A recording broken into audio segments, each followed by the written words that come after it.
E aí, galerinha, tudo bem com vocês? Vamos lá iniciar então nossa aula detonado do simulado aí, da parte de química. Então, primeiro ano, o que nós vamos fazer? Nós vamos fazer um detonado. Então, eu vou ler pergunta a pergunta do que compete a parte de química no simulado e vou tentar ajudar com alguma dica ou explicação, beleza?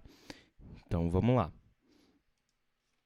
A primeira pergunta de química aí do simulado, na parte das ciências da natureza e as tecnologias, é a 23. Então ela diz assim, ó: um certo elemento químico X apresenta em seu núcleo 30 nêutrons, sabendo que no estado fundamental esse elemento apresenta 6 elétrons no subnível mais energético 3D, o seu número de massa será. Então, o que acontece? É feito aqui, então, a análise dos modelos científicos, né, de várias épocas distintas, né, da evolução, seja de elétrons, seja de nêutrons. Então, a gente vai ter que fazer a distribuição eletrônica para o elemento X, tá? Então, a gente vai fazer uma distribuição eletrônica para o elemento X, tá? Então, ó, ele tem 30 nêutrons, ok? 30 nêutrons. E esse elemento apresenta 6 elétrons no subnível mais energético 3D, ok? Então, o que eu vou ter que fazer aí? Eu vou fazer a distribuição. Então, ó, a distribuição vai ficar a seguinte: x é igual a 1s2, 2s2, 2p6, 3s2, 3p6, 4s2 e 3d6. Tá ok? Sendo assim, né, o número atômico dele é de 26. Se o número atômico é de 26, né, o número de prótons é de 26 e o número de nêutrons é de 30, como que eu vou descobrir a massa? A massa, a fórmula da massa, quem lembra? Ó, vou voltar. O número atômico é 26, tá? Desse elemento X. O número atômico é 26 e ele possui 30 nêutrons, né? E o seu número atômico, o número de prótons, que é 26. Ele quer saber a massa. A fórmula da massa é igual a número atômico mais número de nêutrons. Beleza? Pegou a dica aí? Vamos lá. 24. As propriedades específicas da matéria são aquelas capazes de identificar um certo material. Entre as propriedades específicas mais importantes, temos a temperatura de fusão, de ebulição e densidade.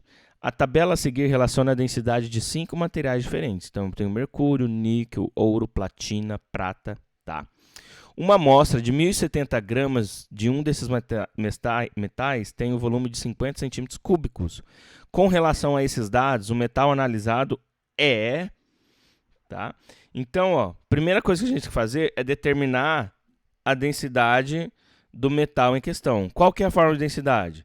Densidade é igual a massa dividido por volume. Tá? A fórmula da densidade é igual a massa dividido por volume. Eu tenho a massa, que é 1.070 gramas, e eu tenho o volume, que é 50 centímetros cúbicos. Ok? Então, para mim descobrir qual metal é esse, eu vou fazer esse cálculo da densidade, que é a densidade igual a massa dividida por volume. Então, eu vou fazer massa dividido por volume e vou descobrir o valor da densidade e logo o meu metal. Simples, né? Vamos lá. 25. Podemos definir a matéria como tudo aquilo que tem massa e ocupa um lugar no espaço. De acordo com o grau de agitação das partículas que compõem a mesma, ela pode se encontrar basicamente em 3 estados físicos diferentes: sólido, líquido ou gasoso. A seguir estão representados os 3 estados físicos. Os números 1, 2, 3 e 4 indicam as transformações físicas existentes entre os estados. Então, eu tenho sólido, líquido e gasoso. As transformações indicadas em 2 e 4 são denominadas respectivamente, né? E daí eu tenho as alternativas, tá? Ele quer saber as transformações indicadas em 2 e 4, tá? Então, ele quer saber respectivamente quais são, né, as transformações, tá, existentes, né, que ocorrem, né, nos mesmos. Ó, eu tenho 1, 2, 3 e 4, e ele quer saber especificamente da 2 e 4, tá? Ó, o que sabemos aqui é o que, ó? O seguinte, eu tenho o estado, né? 4 tipos de estados, que são a fusão, a vaporização, a solidificação e a condensação, tá? Então eu tenho fusão, vaporização, solidificação e condensação, tá bom?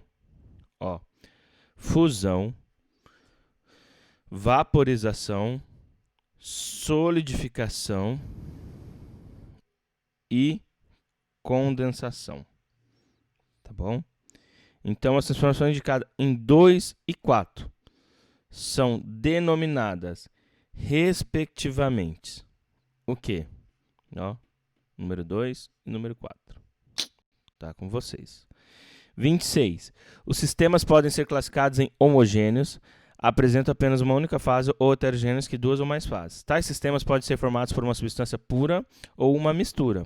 Com relação aos sistemas homogêneos e heterogêneos, pode-se dizer que... Daí eu tenho aqui as minhas alternativas em relação ao sistema homogêneo e heterogêneo, tá? Então, a gente pode dizer o quê? Olha as dicas aí, ó.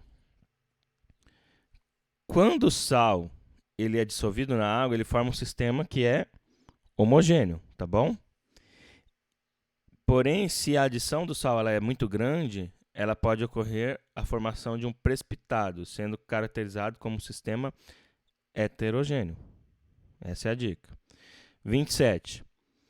O estudo científico sobre a existência do átomo se deu no início do século XIX pelo John Dalton, né? Ele era maciço, indivisível e eterno. Lá em 1897, Thomson realizou os experimentos em tubos de raios catódicos, aperfeiçoou o modelo de Dalton e propôs que o átomo fosse comparado a um pudim de passas. Em 1911, ao bombardear uma fina folha de ouro, Rutherford sugeriu o modelo atômico planetário. Sobre os modelos atômicos propostos por Dalton, Thomson e Rutherford, o que é possível afirmar? Tá? O que é possível afirmar? Então, diante dos modelos deles, tanto de Thomson como Dalton e Rutherford, qual dessas alternativas aqui eu consigo fazer uma afirmação? Tá bom? Só lembrando que para Rutherford, o átomo era composto de duas regiões distintas, tá? O núcleo, que é a menor parte do átomo, que tem a carga positiva, e concentra-se basicamente toda a matéria da massa atômica. E a sua grande região denominada eletrosfera, onde encontra os elétrons. Pessoal, é isso. Boa prova. Aproveitem as dicas e até logo. Tchau, tchau.